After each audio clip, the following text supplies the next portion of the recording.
Dari kacamata fikih saja, ada pemerintahan yang sah. Sah dari sudut pandang mana? Dari sudut pandang hukum internasional. Siapa negara yang sah? Otoritas di masa lalu di Nusantara, Hindia Belanda yang sah. Kira-kira siapa? Belanda atau Indonesia pemerintahan yang sah di masa lalu? Belanda. Oke, sah ya. Ketika orang bekerja pada pemerintahan yang sah, itu sebagai PNS biasa atau itu pengkhianat kira-kira? Tinggal dari mana sudut pandang Anda melihatnya itu. Bagi saya Kenil itu ya tentara nasionalis PNS biasa. Habib Utsman bin Yahya itu ya PNS biasa. Assalamualaikum warahmatullahi wabarakatuh. Bismillahirrahmanirrahim. Allahumma sholli ala sayyidina Muhammadin wa ala alihi wa sahbihi ajma'in. Amma ba'du. Ja'alanallahu wa iyyakum min ahlil khairi wa sa'ada fid dini wad dunya wal akhirah. Amin. Allahumma amin. Semoga Allah jadikan kita orang-orang yang beruntung di dunia, berbahagia di akhirat. Apapun dan bagaimanapun, ini adalah doa yang baik. Kita harus tetap saling mendoakan. Jangan sampai semangat untuk saling berdoa seperti ini hilang hanya karena kita punya perbedaan-perbedaan. Banyak orang yang meminta saya untuk membuat tanggapan kepada statementnya Gus Romel Abbas. Saya akan soroti di bagian ini dulu, seperti yang dicuplikan tadi. Di mana di situ Gus Romel Abbas memang sepertinya membuat pertanyaan yang ini sangat menggelitik pertanyaannya. Pada waktu kita sedang dijajah oleh Belanda, apakah Belanda di situ sebagai pemerintahan yang sah? Itu sebetulnya dia akan bertanya kepada audiens. Atau pertanyaannya kira-kira pada waktu itu pemerintahan siapa yang sah? Jawabannya Belanda. Berdasarkan fikih, berdasarkan hukum internasional. Ini kalau kita tajam menyimak bahwa ada pernyataan pada waktu itu kita dijajah oleh Belanda dan pemerintahan yang sah adalah pemerintahan Belanda atau lebih tepatnya Hindia Belanda, maka orang-orang yang melawan Hindia Belanda hukumnya adalah pemberontak. Apakah berjuang itu disebut pemberontak? Menurut hukum internasional, negara yang sah adalah Hindia Belanda. Berarti yang melawan negara yang sah ditarik kepada fikih hukumnya memberontak atau al-bughat. Dan orang yang bekerja kepada negara yang memberontak itu atau negara yang menjajah itu disebut PNS biasa karena negaranya sah. Jadi itu indikasi kalau kita tarik-tarik kepada bahasa yang mungkin akan lebih tajam. Hanya saja Gus Romel tidak berani bilang justru yang melawan itu atau yang berjuang itu adalah pemberontak pada waktu itu ya. Walaupun ya kalau kita tarik dengan dua narasi, negara yang sah pekerjanya adalah PNS, artinya benar mereka bekerja, berarti yang melawan itu ya pemberontak. Sekarang saya akan tanggapi ini secara sederhana. Yang pertama, nggak usah pakai hukum-hukuman dulu deh. Kita tanya hati nurani saja dulu ya. Kalau ada orang datang merampok ke tempat orang lain dan merampoknya secara sah, apakah lalu itu benar? Jadi ada orang merampok rumah kamu dan perampoknya ini sah gitu. Apa lalu benar ya? Oh, kamu anggap ini tanggapan sampah. Nggak cocok untuk menanggapi statementnya Gus Romel ya. Karena beliau kan seorang akademis. Oke? Karena sudah bawa-bawa masalah fikih. Saya sudah malas baca-baca kitabnya ya. Kamu aja cari, gampang itu. Di dalam fikih itu ada bab al-bughat, memberontak. Orang yang keluar dari pemerintahan yang sah, itu hukumnya adalah memberontak. Walaupun pemerintahannya itu zalim. Jadi kalau di Indonesia ada pemerintahan yang sah, lalu ada gerakan-gerakan melawan pemerintahan, itu namanya pemberontak. Itu haram, itu tidak boleh, dilarang dalam agama. Nah, ketika okelah misalnya, benar kata Gus Romel, pemerintahan yang sah pada waktu itu adalah Hindia Belanda. Apakah rakyatnya di situ ketika melawan pemerintahannya disebut juga pemberontak? Oh enggak. Kenapa? Karena dalam hukum fikih, dalam hukum syariat itu mesti ada pengecualian. Ini saya sudah ikuti logikanya bahwa itu pemerintahan yang sah. Di dalam kitab ulama ya, kalau Anda baca, misalnya ucapan Qodiyat, ucapan Ibnu Taimiyah juga ya.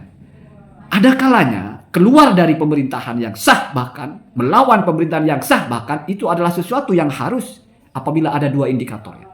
Yang pertama, tarauhum ya, kamu melihat pemerintahan itu kafiron atau kufron bawahan. Bukan bawaan ya, kafir yang nyata. Sekarang pertanyaannya, dulu pada waktu Belanda menguasai kita, pemimpinnya itu orang Islam atau orang kafir? Satu. Yang kedua, praktek hukum mereka menjajah kita itu menggunakan praktek hukum Islam atau bukan? Ini saya sudah ikuti alurnya ke bawah fikih. Tidak usah kamu panas ya, oh, penjajahan kok dibahas? Enggak, karena ini bawa-bawa bahasa hukum internasional katanya. Jadi kita jangan ekstrim lah, kita jangan tolak begitu gampang tolak. Nah, oke lah hukum internasional lah, hukum apalah. Oke, mereka negara yang sah dan menjajah. Pertanyaannya, Apakah dalam fikih tidak boleh dilawan? Satu, kita tahu mereka orang kafir, jelas. Yang kedua, praktek mereka itu mengambil hak orang lain. Artinya walaupun sah, tidak lalu berarti tidak boleh dilawan. Dalam Islam itu tidak ada hukum yang tanakut. Semua hukum itu tujuannya adalah al-maqasid asy-syariah, disebutnya itu adalah al-maslahah. Tidak ada satu hukum itu bertentangan dengan hukum yang lain. Tidak mungkin ada satu hukum melarang kepada sebuah perbuatan di mana perbuatan itu tujuannya untuk mencapai kebaikan. Rakyat melawan itu tujuannya untuk mencapai kemaslahatan, mengambil hak mereka. Tidak bisa ini dibabkan kepada melawan pemerintah yang sah.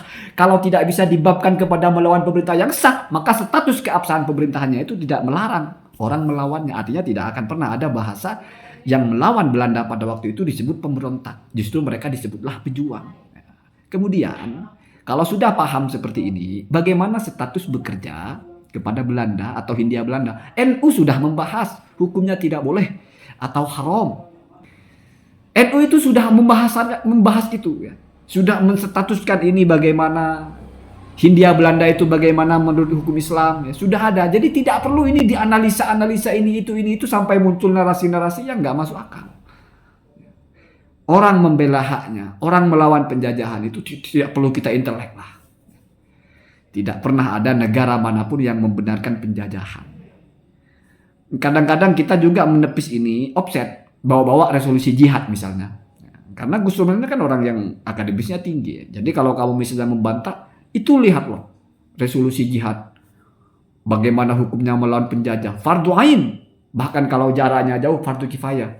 Itu gampang ditepisnya kalau bawa hujah begitu. Resolusi jihad itu tercetus setelah kemerdekaan. Pasca 17 Agustus 45. Artinya sudah ada negara Indonesia.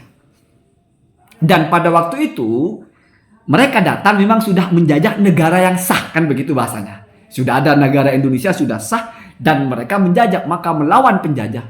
Sementara sebelumnya kan tidak ada resolusi jihad. Nah, kan begitu pertanyaannya.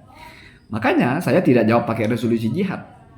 Kenapa? Karena resolusi jihad itu memang ada ketika negara ini sudah mengumandangkan kemerdekaannya dan mereka datang lagi. Lalu Soekarno baru bertanya bagaimana hukumnya melawan penjajah, fardu ain. Maka tergelorakanlah di situ resolusi jihad.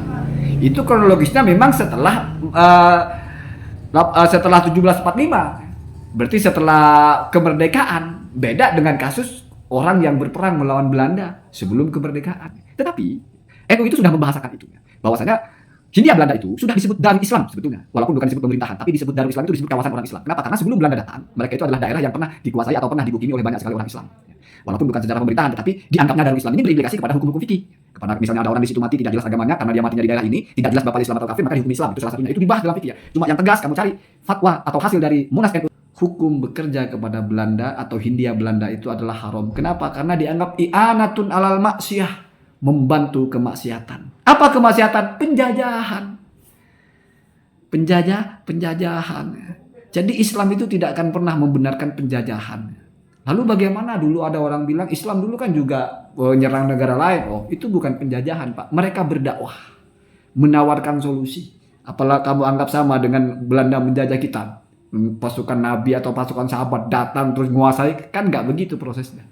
Mereka datang menawarkan dakwah.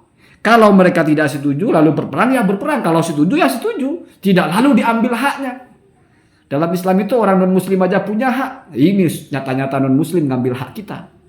Kok itu dianggap sebagai sesuatu yang biasa saja hanya karena berpatok kepada hukum nasional atau hukum internasional negaranya sah. Begitu ya. Assalamualaikum warahmatullahi wabarakatuh.